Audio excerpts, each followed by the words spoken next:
Hey, this is Matt once again, and this is a paid request for Jacob. Thank you so much for that. If anyone wants to request any type of videos, reviews of movies or something else, re-reviews, topics, reactions, lists, pretty much any type of video, you can send it either directly to my PayPal or join my Patreon. Both links are down below in the info box. Now, he asked me for my top 10 favorite Christmas films, and that was a little bit hard because the thing with Christmas films, what films are included as a Christmas film? Because if we're technically talking about any movie that involves Christmas, then my top five would involve films like Cobra, Die Hard, I Come in Peace, Lethal Weapon, uh, Invasion USA. I mean, like, all these films detail Christmas. I mean, of course, Die Hard, I Have a Machine Gun, ho ho ho. I Come in Peace, Merry fucking Christmas. I mean, the movie starts off with that. Cobra, there's even a Christmas commercial for Toys R Us. And then the grocery store at the beginning, there's Christmas decorations. Lethal Weapon, of course. Batman Returns, that's another Christmas movie. So, do all those included? Because it'd be like, I mean, for films, it'd be like Cobra, I Come in Peace.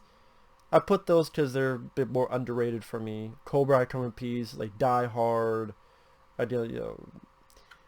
That's the thing. Like, what the hell do I include?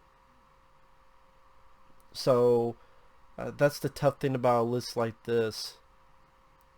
Part of me just want to say Die Hard number one, just to piss off Bruce Willis and others. So, Die Hard is not a Christmas movie. Yes, it is. It takes place on Christmas. I Have a Machine Gun, ho ho ho.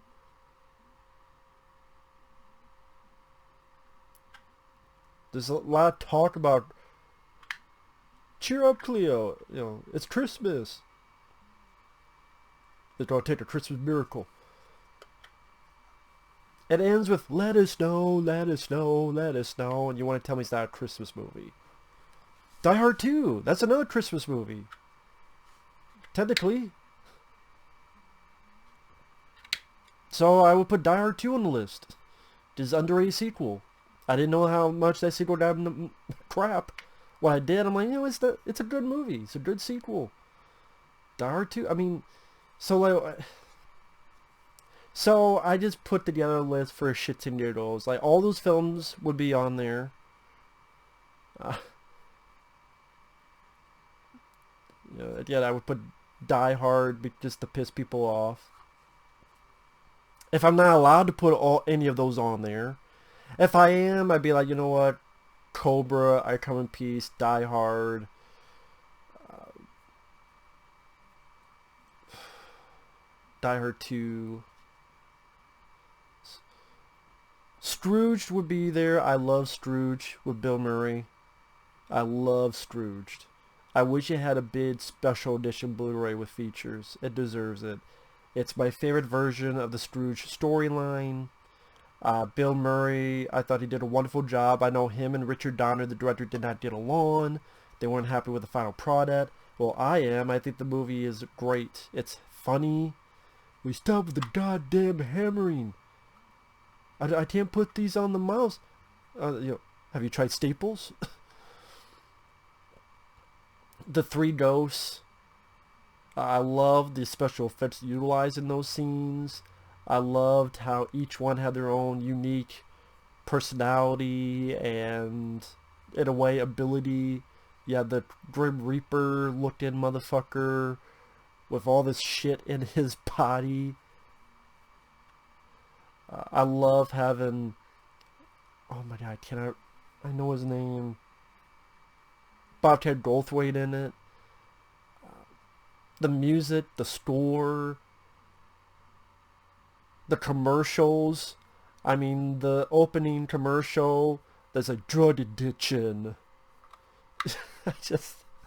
That commercial is one of the best fucking things ever, man. It was such an evil commercial that it gave a woman a fucking heart attack. I love the song, put a little love in your heart. I thought it was a sweet ending. That movie works for me. I love Scrooged. And that was a film that was a year's...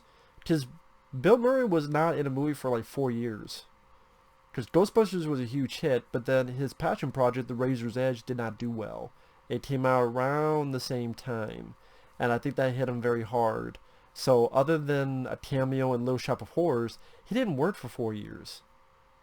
So from 84 to Scrooge was like 88. And to me, it was a welcome return. Toys, yes, I would put toys in there. I mean, it starts out with a Christmas like little concert that kids are singing, beautiful song. Mainly, I just want to mention Toys because I think Toys is a vastly underrated movie. Toys is one of my favorite Robin Williams films. I think it's a fantastically looking movie. Has some of the best, most underrated set designs, production designs, and the toy warfare aspect was quirky enough that it was interesting and different, and the battle between the good toys and the bad toys, and yeah, I love the music, the score in that, the imagination involved in that movie is just undervalued. And while the entire movie doesn't take place around Christmas, but there's a little bit of Christmas at the beginning, so I just throw it in there because, again, toys needs mentioned more. Bad Santa, I reviewed that recently. I love Bad Santa. I think it's funny. I watch it again. I still think it's very funny. It's hilarious. You lousy, cheating son of a bitch. You act like the daylights are falling off you. Then you act like sea biscuit all over the goddamn thing. You're a smart ass, kid. You're a smart ass. Billy Bob Thornton, I would say his best role is the first Bad Santa. I really do believe that. I did. I still laugh my ass off at Bad Santa. Gremlins. Gremlins is a classic. I reviewed that recently. Love the almost fairy tale storybook small town with the snow, and Zach Galligan is the nice kid, likable, easy to relate to. Phoebe Tate's beautiful. The actors like Hoyt Axton is the nice dad. Howie Mandel is the voice of Gizmo. No, it wasn't Howie Mandel. It was not Howie Mandel. Who was the voice of Gizmo? Was it Howie Mandel? Fuck. Now I can't remember. I'm getting confused with the voice of Who Framed Roger Rabbit. I think I was right. Yeah, it is. Who's the voice of Gizmo? Now I'm like, wait a minute, am I wrong? I should know this. Yeah, Howie Mandel, okay. I just wanted to double check. I got him confused with the guy who voiced Roger Rabbit. Yeah, but okay, Howie Mandel. He does do a good job. I mean, I love the look of the creatures. For the limited resource they had back in 1984. The Store by Jerry Goldsmith fits it very, very well. Gizmo is very cute character. There's some moments that you could tell why later on you would have the PG-13 rating because of films like that and Indiana Jones and the Temple of Doom. Like when the mom is being a badass Rambo fucking up these gremlins in the kitchen. Like, just Gremlins to me is a very solid effort. Jingle All the Way. I love Jingle All the Way. Arnold Schwarzenegger I think is hilarious in it. I love the aspect of the retail toy aspect. I've been in the retail so I know how that can go. And Arnold, just the way he delivers his lines, even simple stuff that's not meant to be funny, but the way he delivers it, he got two, or who told you to eat my cookies? You put the cookie down now. I can't do Arnold, but I mean, and Sinbad worked well and worked nicely off of Arnold's vibe and character. And you have, slapstick fun, reminiscent of Home Alone, mixed in with, again, Arnold just having a good time, smiling. Yeah, appearances by James Belushi, which is nice. Just like a little Red Heat reunion. Just Jingle All the Way, again, a very fun comedy. National Lampoon's Christmas Vacation would be on there. Up, up, red Christmas Vacation. I thought Chevy Chase, that's one of his better roles as Clark Griswold, and that's one of his better performances as that character. Like the first film and that one, I would say is his best roles as that character. I like Vegas Vacation, European Vacation, not so much. But the physical antics by Chevy Chase, Randy Quaid being fun as cousin Eddie. Certain throwaway asides, like when he's in the meeting, people walking out, thank you, kiss my ass, kiss my ass, kiss your ass, kiss his ass, happy Hanukkah. Just scenes like that make the film work for me, and I also love his rant at the end. To see what kind of monkey shit he is. Hallelujah. Holy shit. Where's the towel now? I mean, it just... Billy D'Angelo coming back as Miss Griswold. You have different kids, because you have like different kids in every fucking movie for some reason. They can never keep the kids consistent. I guess on purpose. They're like, nah, just change them. Just because. But, yeah, I reviewed the film. Fun movie, fun film. Ernest Saves Christmas. I'm a big fan of Jim Varney. I miss him a lot. I watch it again. Like I said, it's not my favorite Ernest film. That would go to Steered Stupid, and that would go to Ernest Rise Again. But Ernest Saves Christmas, that was a film I enjoyed when I was a kid. I really like Jim Varney. The cute stuff. I love the reindeer. I actually don't mind the effects of it for the time it was made and the budget. And Jim Varney is one of the big reasons why I enjoy that film so much. He just Ernest, had that infectious energy, optimism, where as a kid you could just fall in love with the character. Because he's funny and he's dumb, but he's, forgive the pun, earnest, as an EARNEST, that type of, he believes in what he's saying. As silly or crazy or stupid as it is, he believes in what he's saying. And I don't see phoniness in it. I think that's what Jim Varney played very well as the Ernest P. Worrell character. Is that, as ridiculous as it is, he bought into what he was saying and thinking. And I think that was rather, that's a big part of the appeal. I mean, other ones, Home Alone, I reviewed that. That's a great one. I mean, one more to say about Home Alone, as has been said. Daily Games, which actually, by the time we record this, that is a review that's coming soon. That's a film, came out 1 year before Home Alone. It's also known as Code Père Noël, some weird title, but if you type in Deadly Games 1989, it's a foreign film. I did 1 year before Home Alone, but it takes place on Christmas, and it's a kid, not quite by himself, his grandpa's there. You have an intruder, only this is a murderous guy in a Santa Claus outfit, and it's a very serious film.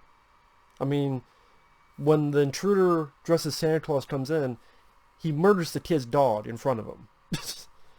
And the kid gets up in this Rambo type of gear, and some traps, he puts these darts that go into the guy's neck, and it's beautifully filmed. It's a beautifully filmed movie with the cinematography and the camera work, and it's a film that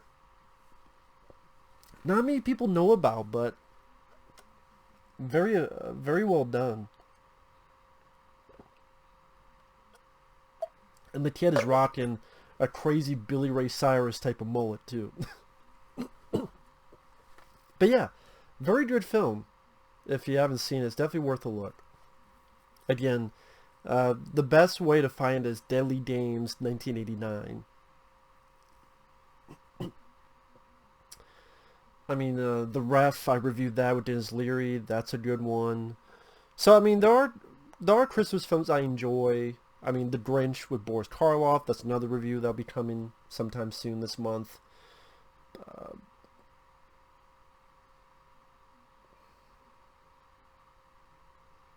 I mean, he mentioned top 10, but well, it's just like, what can I include? Can I include those action films?